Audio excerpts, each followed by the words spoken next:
Might as well do a video on why I don't like the Volvo 850. Hard to do a video on this car because it's a very, very abused T-5R.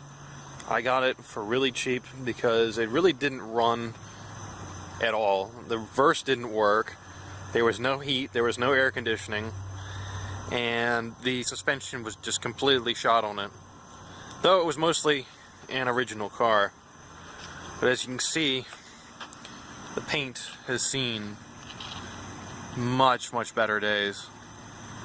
And that's a complaint actually I have on quite a few of these Volvos, is that the paint doesn't really last. This one in particular, I feel like was repainted at one time. Because as you can see, they did a really crappy job respraying it. The way it was built made it extremely hard to work on in terms of swapping out engines and transmissions. Out of the 2 times I've had to swap transmissions, I've had to actually take the whole frame out of the bottom and support the engine, while I carefully try to remove the transmission from it. It's not particularly an easy job, and I probably would never do it again if I had the choice. Unlike the rear-wheel drive Volvos I've worked on, this is kind of another level of difficulty that your average mechanic wouldn't want to take on. On the 850 series, which includes the S70s, is the automatic transmission. This one now has a 5-speed conversion with good reason, because in the year and a half I've owned this car, I went through 2 automatics, and I've not had a good experience with them whatsoever. This one, in fact, is on its 3rd transmission, which is now an M56L, because the 2 automatics that were in this car beforehand both blew up. When I did get this car, granted the automatic did not have a reverse gear, like most of these things have, but eventually it developed shifting issues with the solenoids, and it was replaced with a low-mile unit from a parted car one of my friends had. That one lasted 8 months. What happened with that one was the solenoids first failed on it. Then it would, because of the solenoids failing, it would lock itself in 3rd gear until you reset it via the OBD computer. So we eventually did replace the solenoids with good units that were brand new. Then subsequently, reverse failed, then 1st, then 4th, so that it was only shifting through 2nd and 3rd most of the time. Then I decided to go with an M56L transmission, an R clutch, and converting over all of the other pieces to 5-speed, and I honestly have not looked back, because these automatics, in my experience, are garbage. This thing here has been a pain in the ass ever since I bought the car, but it has always started and always ran.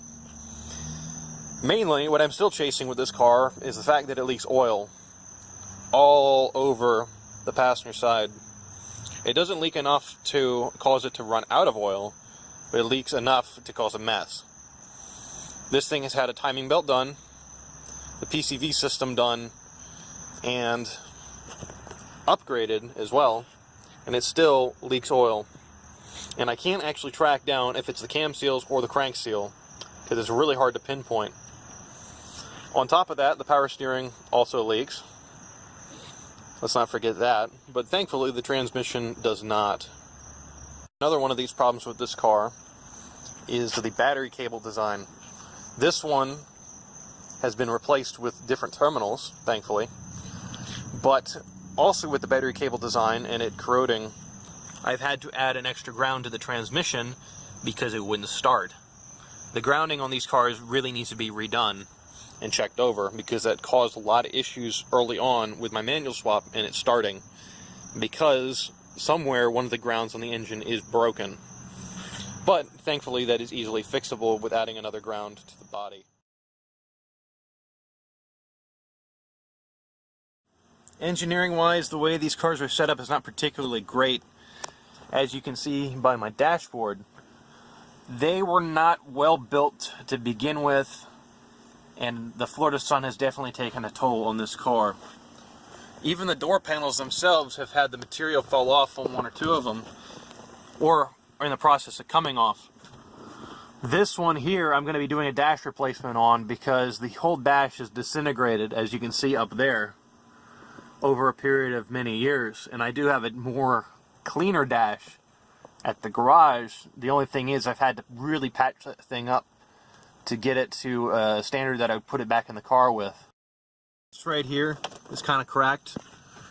This here has so many different cracks in it. It really is nothing is really holding this together anymore.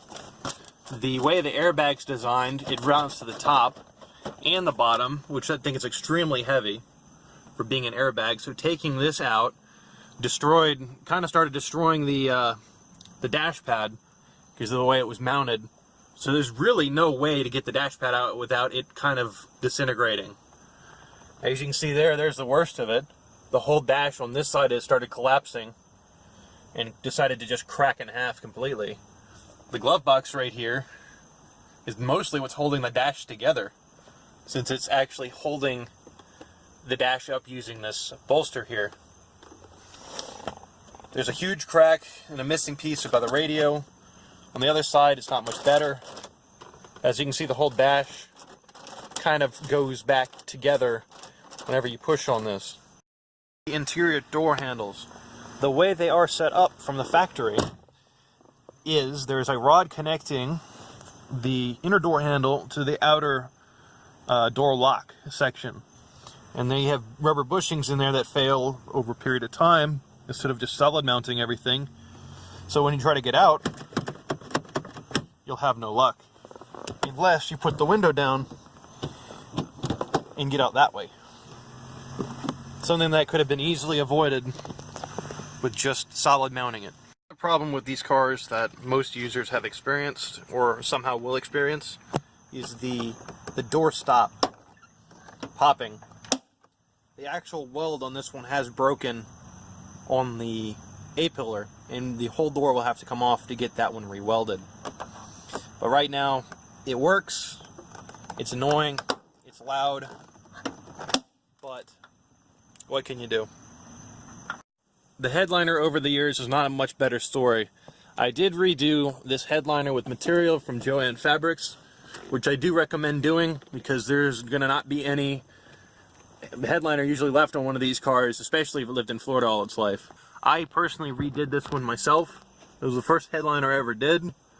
It didn't come out the greatest because of the curves here, but it did work. It was a lot better than what was on there before. With that though, the trim around the sunroof is the worst thing imaginable to get off.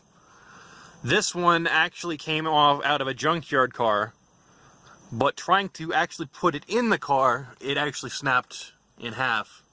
So I just decided to build what was available there. But there is a whole list of things with this car that I do enjoy, and I'll be doing a video on that shortly. For now, rate, comment, subscribe, and have a good one.